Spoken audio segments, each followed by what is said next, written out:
சகிப்புத்தன்மை தான் மெயின். இதில் 2 பேருக்கும் சகிப்புத்தன்மை இருக்கும்போது ரிசல்ட்டு 100% வரும். அது என்னால் சொல்ல முடியும். கோஆப்ரேஷன் இருக்கணும், பேஷண்ட்டும் கோஆப்ரேஷன் இருக்கணும், டாக்டர்ஸு அவங்க முழு மனசு செய்கிற அளவுக்கு நம்ம ஒத்து போகணும். அவங்க செய்கிறாங்க, நம்ம அதை பிடிச்சிக்கணும். அதை விட்டுட்டோன்னா நம்மளுக்கு தான் கஷ்டம். அது நடந்தது. அந்த 1 வீக்கில் எனக்கு நல்லாவே ட்ரீட்மெண்ட் பண்ணி கொடுத்தாங்க. ஒரு குறை இல்லை எனக்கு. என் வீட்டில் இருந்த மாதிரி இருந்தது எனக்கு.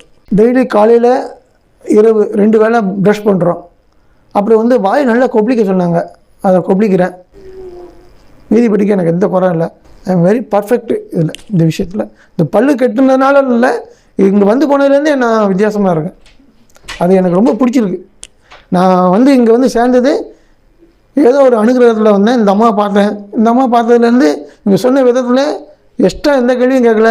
நீங்கள் செஞ்சுக்கணுங்க சார், நல்லாயிருக்கும் அப்படின்னாங்க. ஆனால் சொன்னதை செஞ்சு கொடுத்தாங்க.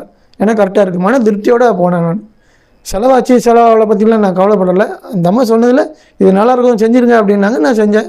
I am very happy. செஞ்சு கொடுத்தாங்க. பர்ஃபெக்டாக இருந்தது எனக்கு.